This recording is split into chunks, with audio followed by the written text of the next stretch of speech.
This is Sandra Salivich, founder of Destinos Enterprises, presenting Latin and Canadian destinations. We offer 3 different services: destination marketing, destination management, and general sales agent to travel companies, tourist boards, airlines, and land transportation. Homemade traditional Peruvian dessert, alfajores, basket of ham, beef, turkey, veggie gourmet sandwiches. Hoagie Waste Catering, phone number 778-245-3007. A few days ago, our Immigrants Magazine's program was invited to the VIP screening of the Lemurs of Madagascar. Madagascar is known as the Malagasy Republic. It's an island country in the Indian Ocean off the coast of Southeast Africa. All details in our miscellaneous segment. I am Fabiola Palomino, your host. Welcome to the Immigrants Magazine's program. Next, our teaser. Humans, we're not created to live according to the time of the machines. And we are living that way. And that's the origin of thousands of problems. Do we know the long-term effect that genetically modified organisms have on us humans? The answer is, we don't know. Now, the lemurs of Madagascar are a fascinating case of unique biodiversity, but that's, as Rhoda said, not what I'm going to be talking about today. I wanted to talk about research sites. It was necessary to split Joaquin Gonzales Cardona's interview into parts because he is a man who has traveled the planet, and there were many situations in his life that deserve to be shown. Joaquin Gonzales Cardona's interview, second part. Well, during the, we all know Monsignor Oscar Anulfo Romero. He was the Archbishop of the Catholic Church, the head of the Catholic Church in El Salvador. He was murdered by a paramilitary organization, by the death squads in El Salvador. And during his funeral, which was attended by representatives even from the Vatican and from every single country in Latin America, around the world, he was a very well-known man. The funeral procession was attacked by the Salvadorian army. And you know, many media reports talk about, well, it was maybe the army in El Salvador, maybe not, maybe it was just paramilitary groups and all these things. But I know because I saw the person that shot me.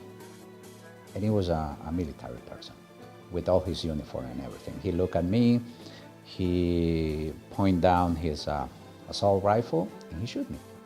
And I was an unarmed civilian.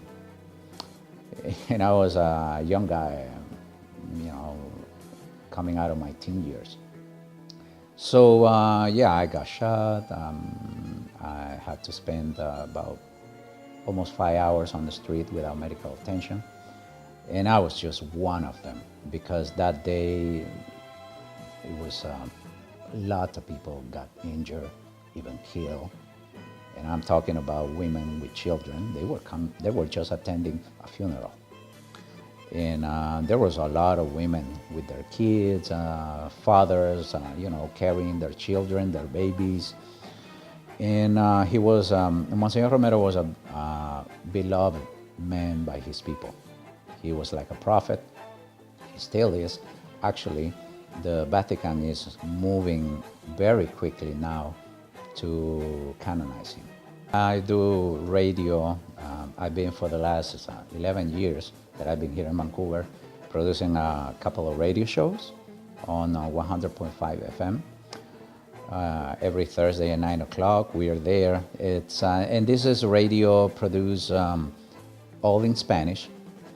And our audience is about probably about 70% Spanish origin people, and then about 30 or maybe 35% of non-Hispanic people that love the language and the music and the culture, and they want to learn. I'm actually start those shows, those radio shows, English-Spanish, bilingual. But I got a lot of messages saying, please, can you just do it in Spanish because we want to learn. We don't like to, this is our language, and then we turn on the radio and you're speaking our language. We want to learn yours. And so now it's all in Spanish, and it's about poetry, philosophy, a lot of music, but everything has just one meaning, one objective. And it's just to call you to reflection, to find out that we're not really that different. We're all the same. We're all sharing this planet, right? So yeah, we do these radio shows, and besides that, I'm a troubadour. I play. I'm a performer of Spanish music from you name the country. I sing music from a lot of different countries, Spanish speaking, and I also do some English.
What is BT corn? How does it affect our lives? Genetically modified organisms, GMOs, with Alicia Mazari next.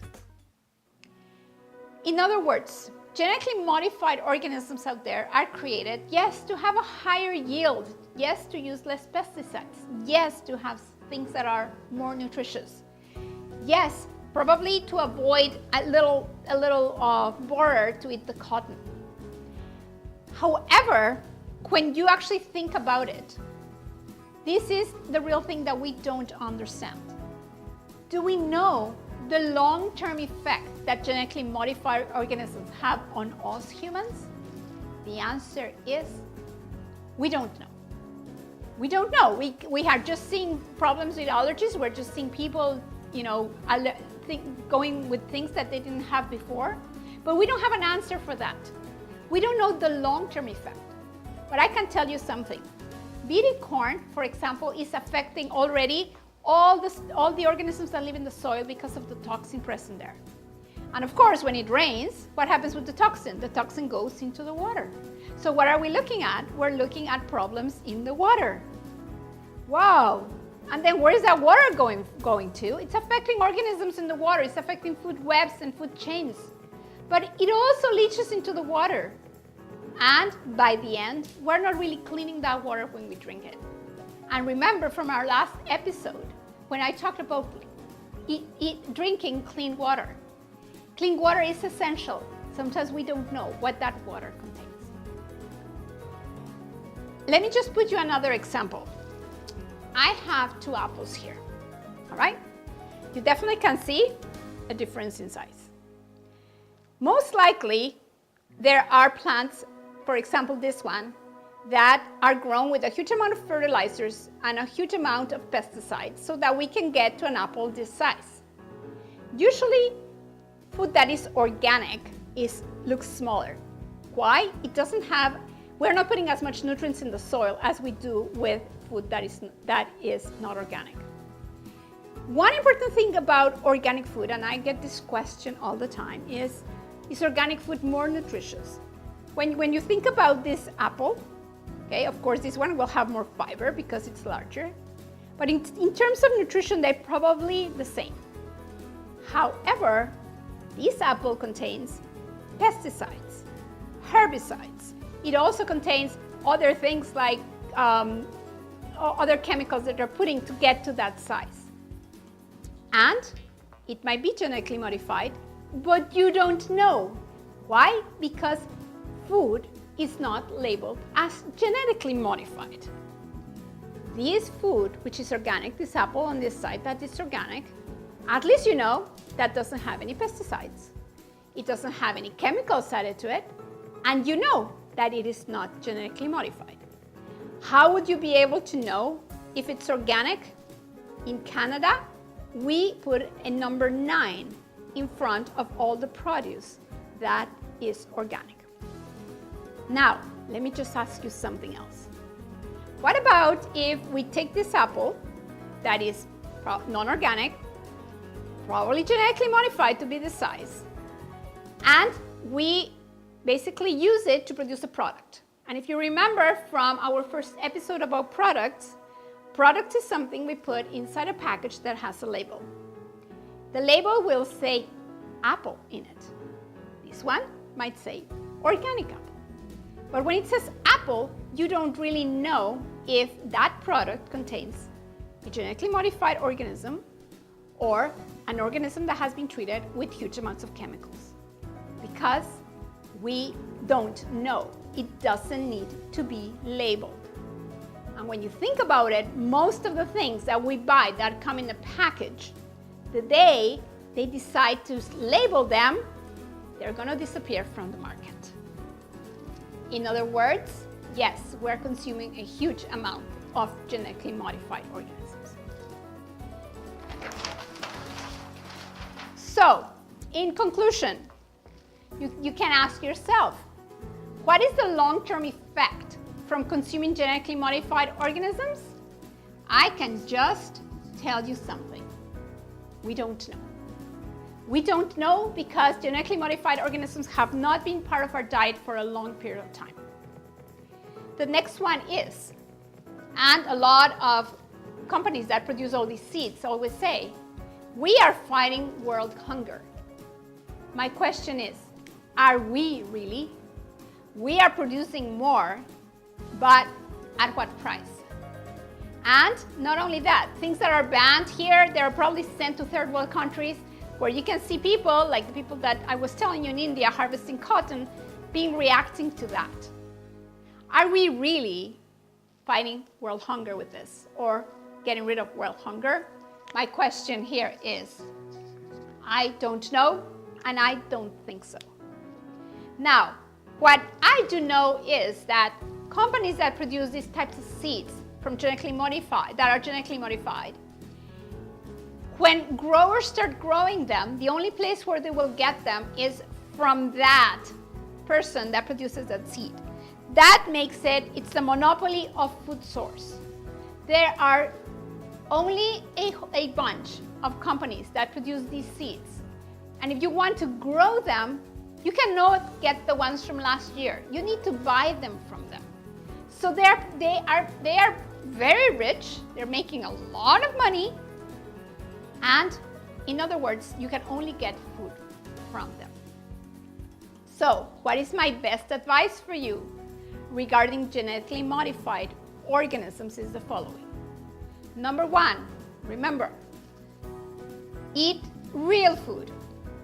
Number two, try to do your best to eat food that is organic or that has not been processed. And number three, stay in the periphery of the supermarket. That means anything that is packaged, because that's what real bodies and real health and real food is all about. And I encourage you to join us into changing this lifestyle that we really need to change to make a better future for us and for our family. Lemurs arrived to the Madagascar island millions of years ago as cats-aways. We have prepared the following segment about these amazing animals. Take a look. Now, the lemurs of Madagascar are a fascinating case of unique biodiversity, but that's, as Rhoda said, not what I'm going to be talking about today. I wanted to talk about research sites and the kind of physicality and what people do when they're actually researching. Now, research sites vary from the technologically advanced to the rustic, and most researchers have spent time working in a variety of living situations. So the details will vary, but you can talk to almost anyone who has done fieldwork, be that studying animals or insects or plant species, and you'll probably hear wonderfully colorful stories about just how hard it was. I actually had the opportunity to read the production notes for the film, and I noticed that the filmmakers had some very similar stories to my own, focusing on the wonderful experience that was actually as hard as it was. So I was working at this research site right here, about 14 hours from the closest grid electricity. And it's a spiny forest site, and here it was not uncommon for temperatures to reach close to about 50 degrees Celsius by midday. So what we would do in order to combat this wonderful heat is we would leave our tents at about 5 a.m., load our bags up with 4 to 6 liters of water. So after we loaded up our bags, we would head out to one of two different sites. One of the sites we were looking at was a banyan tree right here, which is at the side of a grotto filled with water at the very bottom. And then a cave site. So there's this cave site there, or cliffs. So the lemurs would sleep at night either in these branches, there's feet back there, I'm sorry, or in little caves at the side of the cliff here. So this is the brain, who is one of my favorite little lemurs. Now, what we would actually end up doing is, what we were looking at is we were observing feeding behavior of all these lemur groups.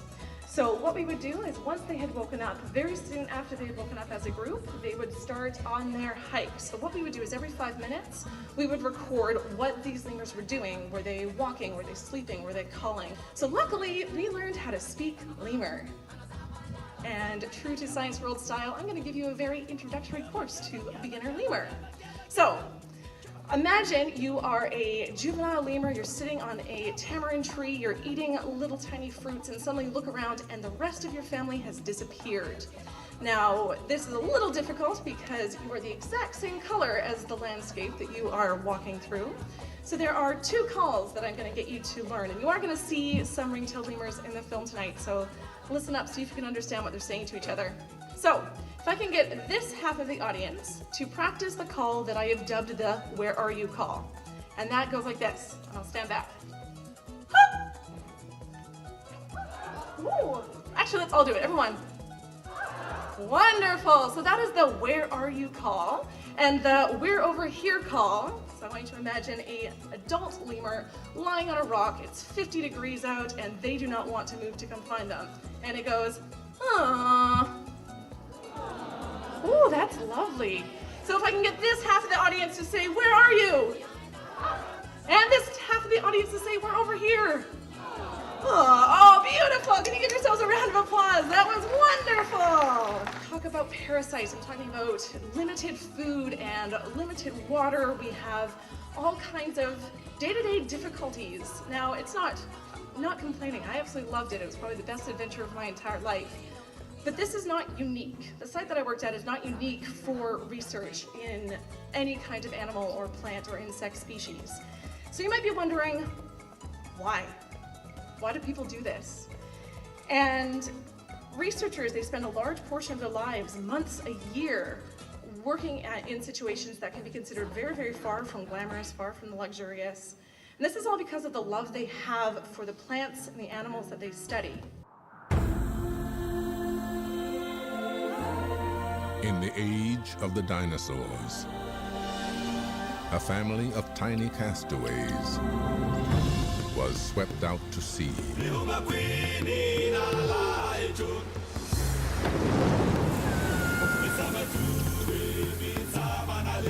They landed on a mysterious island and evolved into some of the most extraordinary animals you will ever meet.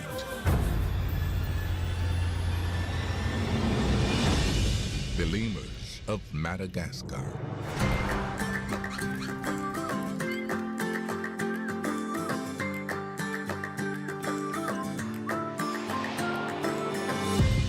These ultimate survivors are now in danger, but a team of scientists are working to save our oldest living relatives and the only place on Earth they call home.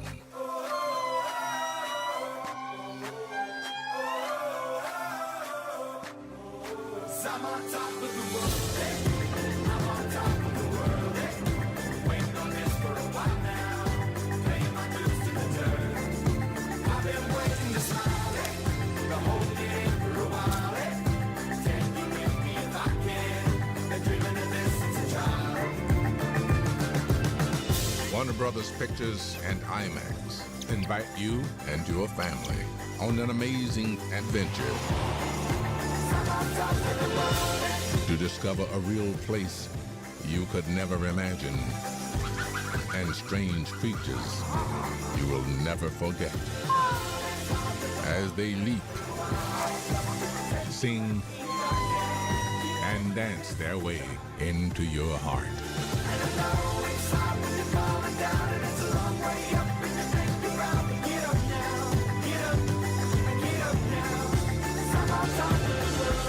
Island of Lemurs, Madagascar, exclusively in IMAX theaters.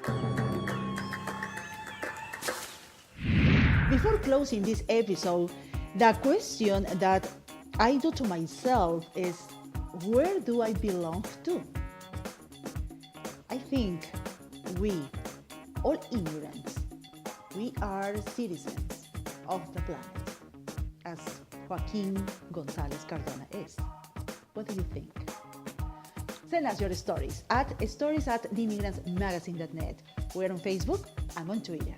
Bye. Take care.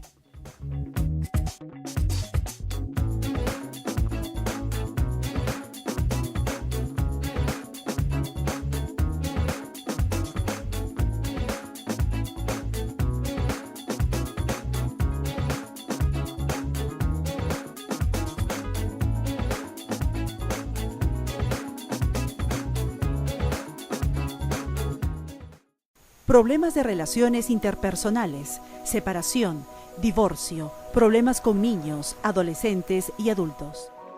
Soy la doctora Yolanda Montoya, soy Clinical Counselor y mi teléfono es el 604-861-1071. The most important one, the one that changed your life, is the moment when you find out why you're here. What's your purpose? What's the reason for your life to do what you do? I know why I'm here. I have a very well-defined purpose that I accomplish every day. And yeah, this is why I'm here, to talk about all these things, to sing about all these things, to do the radio and let you or remind you about all these very simple precepts of life, but because the rush of the everyday living, especially here in North America, you forget about it.